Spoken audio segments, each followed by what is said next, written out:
Hello dear students, good morning all of you. आप लोग कैसे हैं? हमें उम्मीद है आप लोग स्वस्थ होंगे, मस्त होंगे, अपने पढ़ाई में व्यस्त होंगे।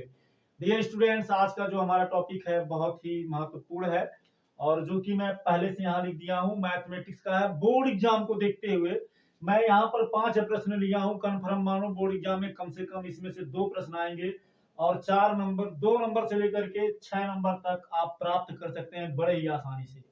ठीक है ना? तो सीधे हम प्रश्न पे आते हैं। पूरा प्रश्न जरूर देखिएगा।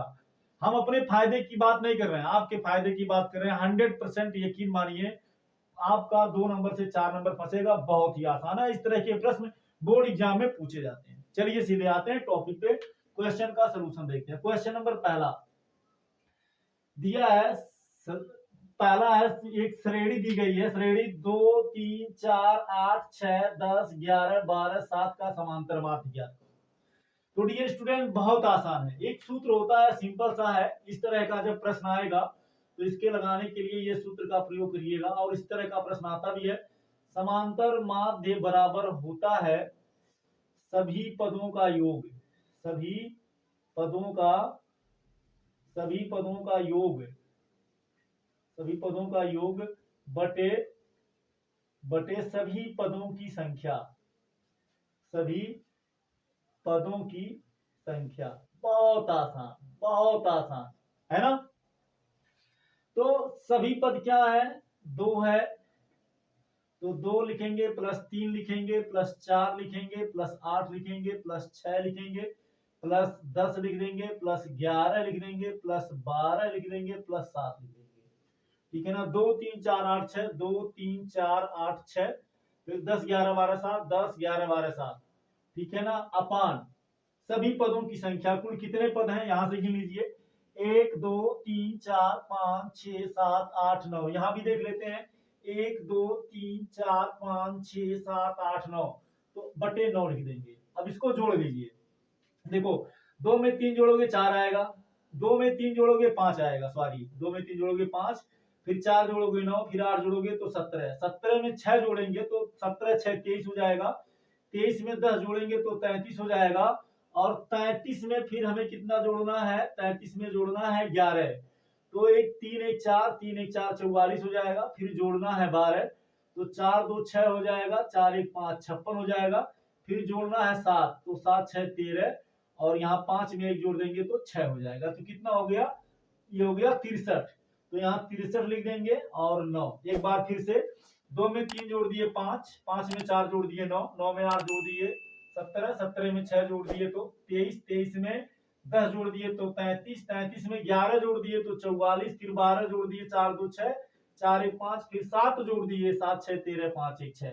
काट दीजिए, 9 7 63 बराबर 7, और ये हो गया आपका आंसर। देखिए कितना आसान था, बहुत आसान था। सेकंड नंबर देखते हैं। फिर यहां भी श्रेणी दिया है। श्रेणी है 4 3 2 5 7 8 की माध्यिका निकालिए। तो देखो, जब माध्यिका पूछेगा ना तो सबसे पहले इसको हम आरोही क्रम में लिखेंगे। तो यहां लिखिए, दिए गए श्रेणी को दिए गए श्रेणी को दिए गए श्रेणी को आरोही क्रम में लिखने पर, आरोही आरोही क्रम में रखने पर या लिखने पर, दोनों का मतलब एक ही है। तो पहले हम क्या लिखेंगे? 2 लिखेंगे। 2 के बाद क्या आएगा? 3 आएगा। 3 के बाद क्या आएगा? 4 आएगा। 4 के बाद क्या आएगा? 5 आएगा। 5 के बाद 7 आएगा। 7 के बाद 8 आएगा, है ना? तो अब यहाँ हम लिखेंगे n का मान। n माने पदों की संख्या। यहाँ लिख दे रहे हैं n बराबर क्या है? पदों की संख्या, है ना? तो कितने पद हैं? 1 2 3 4 5 6, तो 6 पद हो गए। कितने पद हो गए? 6 पद। तो ये क्या है? सम है। क्या है? सम। तो देखिए, अगर पदों की संख्या सम है तो इसके लिए सूत्र अलग होता है, विषम है तो उसके लिए सूत्र अलग होता है। तो यहां लिखेंगे, इसलिए माध्यिका को यमी से व्यक्त करते हैं। यमी कोष्टक में माध्यिका बराबर होता है 1/2, फिर n/2 वे पद का मान प्लस n/2 प्लस 1, वें पद का मान। तो हो जाएगा 1/2, n का मतलब 8, तो 8/2 वें पद का मान, पद का मान, फिर प्लस n का मतलब 8/2 प्लस 1, n की जगह पे 2 रख देंगे, वें पद का मान, वें पद का मान। ठीक है, तो ये हो गया 1/2 गुणे 2 को काट देंगे तो 4 हो जाएगा, हो जाएगा 4वें पद का मान प्लस 2 चौक 8, 4 में जोड़ देंगे तो 5 हो जाएगा, 5वें पद का मान।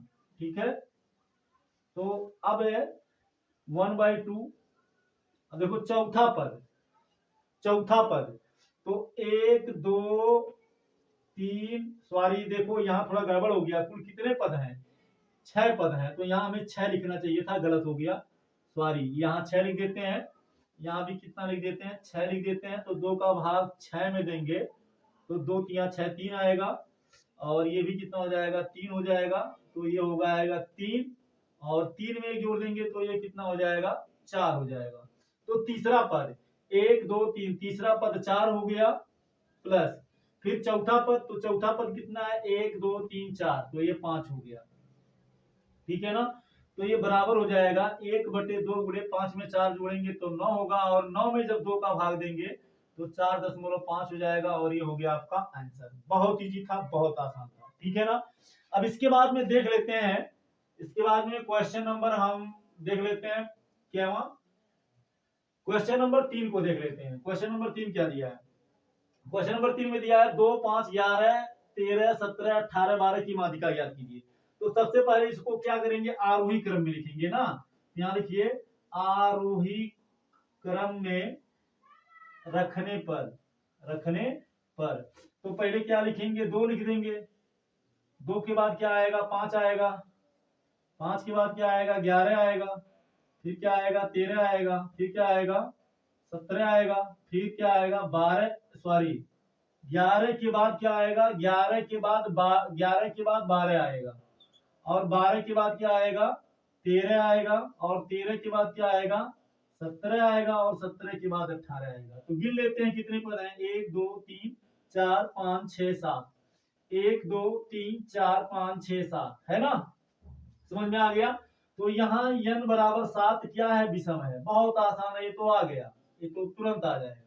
यहाँ लिखेंगे, इसलिए माध्यिका को व्यक्त करते हैं मी से, तो माध्यिका बराबर मी बराबर मीडियन इसको बोलते हैं, बराबर क्या हो जाएगा, बराबर हो जाएगा n+1/2 वें पद का मान, वें पद का मान। ठीक है ना, तो n का मान कितना है, 7 है, तो 7 + 1/2 वें पद का मान, वें पद का मान। ठीक है, तो 7 1 8, तो 8 में 2 का भाग दे दिए तो 4वें पद का मान, वें पद का मान। ठीक है ना, तो चौथा पद गिन लीजिए, 1 2 3 4, चौथा पद क्या आया, 12 आया, तो इसकी माध्यिका कितनी हो गई, 12। ठीक है ना, आसान था।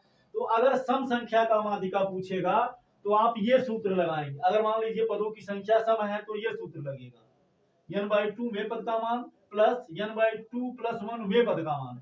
फिर जैसे यहाँ हल किए तो 3 और 4 आया, तो तीसरा पद गिन लिए 4, फिर चौथा पद गिन लिए, दोनों को जोड़ के 2 का भाग दे दिए, और अगर पदों की संख्या विषम है तो आपका ऐसे डायरेक्ट आ जाएगा n+1/2 वें पद का मान। तो 7 में 7 पद थे, एक जोड़ दिए 8 हो गया, 8 में 2 का भाग दे दिए 4, तो चौथा पद 1 2 3 4 12 आया, तो 12 लिख दिए। ठीक है ना, तो चलिए आप इसका स्क्रीनशॉट ले लीजिए, इसके बाद में कुछ क्वेश्चन जो बचे हैं उनको भी देख लेते हैं, बड़े ही प्यार से, बिल्कुल एकदम घबराने की जरूरत नहीं है, आराम के साथ हम देखेंगे। ठीक है ना, 2 प्रश्न और हैं, उनको भी देख लेते हैं, क्वेश्चन नंबर 4 और क्वेश्चन नंबर 5। ठीक है ना, तो देखो बहुत आसान है, क्वेश्चन नंबर 4 को देख लेते हैं। क्वेश्चन नंबर 4 में दिया है निम्न श्रेणी का बहुलक ज्ञात करो। तो अब पहले होता क्या है, पहले हम क्वेश्चन को लिख लेते हैं वैसे ही, ठीक है ना, आरोही क्रम में। तो पहले क्या है, 2 लिख लिए, 2 कितनी बार है, 1 2 2 2 लिख लिए, तो 1 हो गया, फिर ये 2 हो गया। तो यहाँ पहले आप ऐसे सारणी बना लीजिए, यहाँ लिख लीजिए संख्या, और उसके बाद में यहाँ लिख लीजिए बारंबारता, मतलब कितनी संख्याएं कितनी बार आई है, ठीक है ना। तो संख्या क्या है, संख्या 2 है, 2 के बाद क्या है, 2 के बाद में 11 है, 11 के बाद में क्या है, 3 है, 3 के बाद में 5 है, 5 के बाद में क्या है, 7 है, फिर 2 है, फिर 3 है, 5 है, 7 है, देखिए 4 भी है, तो 4 को भी लिख देते हैं और कुछ नहीं है। देखिए अब देखेंगे 2 कितनी बार आया है, तो एक बार यहाँ है, एक बार यहाँ है 2, फिर 3, फिर 4, फिर 5, फिर 6, 2 कितनी बार, 6 बार। अच्छा 11 कितनी बार आया है, एक बार यहाँ है और कहीं नहीं है, तो यहाँ 1 लिख देंगे। 3 कितनी बार आया है, एक बार, 2 बार, 3 बार, एक 4 बार, तो यहाँ 4 लिख दिए। अच्छा 5 कितनी बार आया है, एक बार, 2 बार, 3 बार, एक 4 बार, तो यहाँ 4। 7 कितनी बार आया है, एक बार यहाँ आया, एक बार यहाँ आया, 2 बार, एक बार यहाँ आया, 3 बार, एक बार यहाँ आया, 4 बार। अच्छा 4 कितनी बार आया है, 4 आया है सिर्फ यहाँ एक बार, यहाँ 1 लिख देते हैं। अब गिन लेते हैं, तो 4 देखो 6 1 7 4 11, 4 15, 4 19 1 20, थोड़ा गिन लेंगे तो गलत नहीं होगा। कुल 20 पद हैं, अब यहाँ गिन लीजिए, 1 2 3 4 5 6 7 8 9 10 11 12 13 14 15 16 17 18 19 20, सही है ना। तो यहाँ लिखेंगे बहुलक। अब बहुलक का मतलब ये होता है कि कौन संख्या ज्यादा बार आया, तो ज्यादा बार कौन सी संख्या आई है, ज्यादा बार ये 6 है ना, बारंबारता मतलब बार बार आई, तो बार बार 6 बार सबसे ज्यादा है, तो क्या है, 2 है, तो बहुलक बराबर कितना हो गया, 2, और ये हो गया आपका आंसर। 5वां नंबर में बहुत आसान है, यहाँ तो सारणी बना दिया है, डायरेक्ट देख के बता देना। देखिए संख्या 1 है, 2 है, 5 है, 7 है, 8 है, 9 है, 3 है, 4 है, 12 है। 1 4 बार आया, 2 8 बार आया है, 5 18 बार आया है, 7 2 बार आया है, 8 3 बार आया है, 9 7 बार आया है, 3 5 बार आया है, और 4 9 बार आया है, 12 8 बार आया है। तो कौन ज्यादा बार आया है, बारंबारता जिसकी ज्यादा होगी वही बहुलक होगा, तो 5 18 बार आया है, तो बहुलक बराबर क्या हो जाएगा, ज्यादा बार कौन आया, 5 आया, है ना। तो जो ज्यादा बार आएगा उसको लिखेंगे, बारंबारता नहीं लिखनी है, ज्यादा बार आया कौन, 5, 18 मत लिख दीजिएगा, बच्चे गलत कर देते हैं, तो कृपया ध्यान दीजिएगा आप सब, नहीं तो आपका 2 नंबर या 1 नंबर चला जाएगा। ज्यादा बार कौन आया, 5 आया है, कितनी बार आया, 18 बार, 18 बार कौन आया, 5 आया, तो बहुलक बराबर क्या हो गया, 5, और ये हो गया आपका आंसर। तो प्यारे विद्यार्थियों, ये वीडियो आपको कैसा लगा हमें जरूर कमेंट करके बताइएगा, हमें आपके कमेंट का इंतजार रहेगा। फिर मिलेंगे नेक्स्ट क्लास में नेक्स्ट टॉपिक के साथ। थैंक यू सो मच, जय हिंद।